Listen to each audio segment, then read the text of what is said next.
బాబాయ్ గారు నమస్కారం అండి.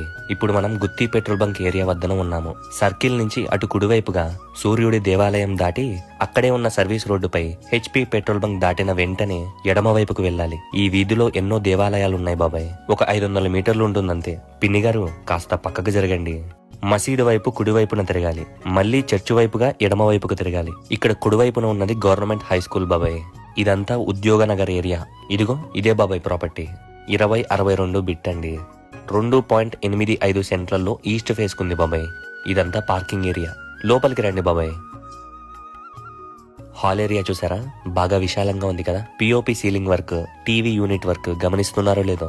సరే, ఇక్కడే డైనింగ్ ఏరియా. భగవంతుడు ఇక్కడే ఉన్నాడు బాబాయ్. పిన్ని గారు పక్కనే వంటగది. కబోర్డ్ వర్క్ గమనిస్తున్నారా. ఇటు రండి, ఇక్కడే master bedroom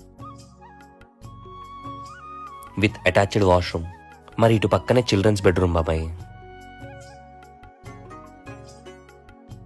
with attached washroom and balcony area, washing area అని కూడా అనొచ్చు. ఇంకా ఇటు వస్తారా, ఇక్కడే ఉంటారా? మేడపైకి వెళ్ళి చూద్దాం రండి బాబాయ్. ఎంచక్క సాయంత్రపు వేళ, వర్షంలో వేడి వేడి బజ్జీలు, అబ్బా మిస్ అవుతున్నానండి. సరే ఇటు రండి, పెంట్ హౌస్ చూద్దాము. Single bedroom with washroom.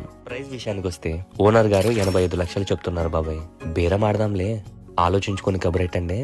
సరేనా మరి, ఉంటాను.